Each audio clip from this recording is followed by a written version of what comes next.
Shalom Bapak Ibu Saudara yang terkasih dalam Tuhan Yesus Kristus. Salam sehati. Saya percaya hari ini Tuhan menyertai kehidupan kita semua sehingga kita tetap dalam kondisi sehat, dilindungi dan dijagai oleh Tuhan. Kita akan membaca renungan pada saat malam hari ini, masih belajar dari Otniel. Judul renungan kita adalah Hakim yang pertama.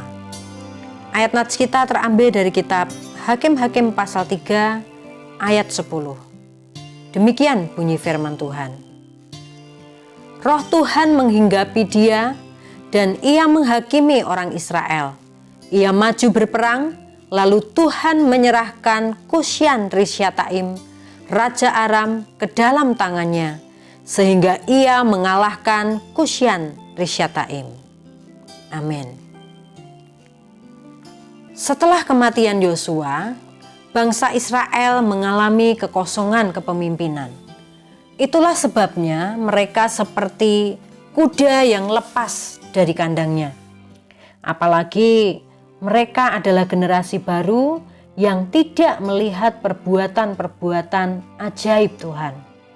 Kemudian Tuhan membangkitkan pemimpin bagi mereka, yaitu para hakim. Sekalipun Musa yang telah meletakkan dasar-dasar kepemimpinan para hakim, namun yang disebut dengan periode kepemimpinan para hakim adalah setelah kematian Yosua. Dan Otniel adalah hakim pertama yang dipilih oleh Tuhan. Pengertian hakim saat itu tidak sama persis dengan pengertian hakim pada zaman sekarang. Hakim adalah seorang penguasa atau pemimpin militer dan pemimpin resmi dalam masalah hukum. Sebagai seorang hakim, Otniel juga menjalankan kedua tanggung jawab tersebut. Yang pertama, sebagai penguasa atau pemimpin militer. Otniel telah maju berperang, sebagaimana biasa dilakukan oleh para penguasa dan pemimpin militer pada umumnya. Sebut saja Yosua. Dan Otniel berhasil mengalahkan musuhnya. Ia maju berperang, lalu Tuhan menyerahkan Kusyan Rishyataim, Raja Aram, ke dalam tangannya, sehingga ia mengalahkan Kusyan Rishyataim. Ini adalah tugas yang utama dan pertama, serta mendesak, sebab tidak mungkin menjalankan tugas kedua kalau bangsanya masih di dalam penguasaan musuh. Yang kedua, sebagai pemimpin resmi dalam masalah hukum. Otniel menghakimi orang Israel. Menghakimi dalam bahasa Ibrani syapat, berarti memberikan hukum, memutuskan suatu perkara. Ini sesuai dengan apa yang digariskan Musa di dalam Keluaran pasal 18 ayat 26. Begini firman Tuhan. Mereka ini mengadili di antara bangsa itu sewaktu-waktu. Perkara-perkara yang kecil diadili mereka sendiri. Ini menyangkut berbagai masalah, seperti masalah sipil, agama, politik, maupun sosial. Menariknya, Otniel menjalankan kedua tugasnya tersebut setelah dia dikuasai oleh Roh Tuhan. Istilah yang dipakai di sini adalah Roh Tuhan menghinggapi dia. Ketika Roh Tuhan menghinggapi seseorang, maka Tuhan atau Roh Tuhan itu akan menggerakkan hati orang tersebut, mengarahkan langkahnya, memberi keberanian, memberi hikmat, dan memberi kekuatan kepada yang bersangkutan. Itulah yang dialami oleh Otniel dan yang membuatnya sanggup menyelesaikan tanggung jawab yang tidak ringan tersebut.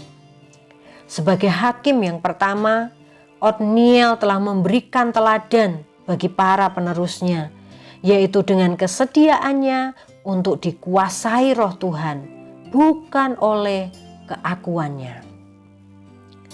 Ada rasa bangga ketika kita mendapat kesempatan yang pertama, misalkan kesempatan untuk dipromosikan. Namun ada satu hal yang tidak boleh kita lupakan, yaitu memberikan keteladanan.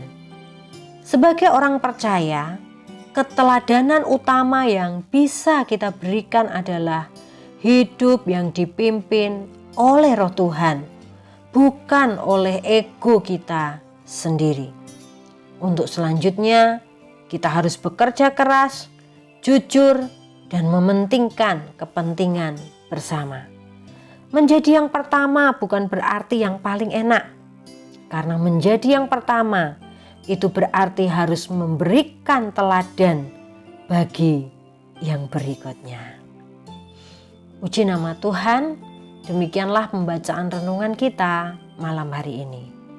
Mari kita akan akhiri renungan kita dan juga sepanjang hari ini di dalam doa. Mari kita berdoa. Bapa yang di surga, bukan perkara mudah untuk menjadi yang pertama. Kami memohon hikmat dan kemampuan supaya kami ini bisa memberikan teladan bagi orang lain.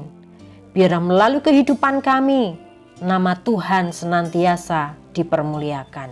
Kiranya Tuhan memberkati istirahat kami sepanjang malam ini, sehingga esok hari kami boleh bangun dengan kekuatan baru daripadamu. Dan kami juga mempersiapkan hati dan hidup kami untuk beribadah kepadamu di esok hari. Hanya di dalam nama Tuhan Yesus, kami sudah mengucap syukur dan berdoa. Haleluya. Amin.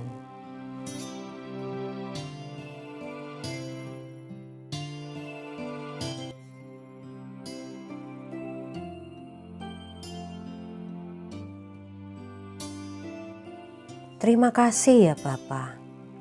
Hanya di dalam nama Tuhan Yesus, kami sudah mengucap syukur dan berdoa. Haleluya. Amin. Tuhan Yesus memberkati Bapak, Ibu, Saudara semuanya. Salam sehati.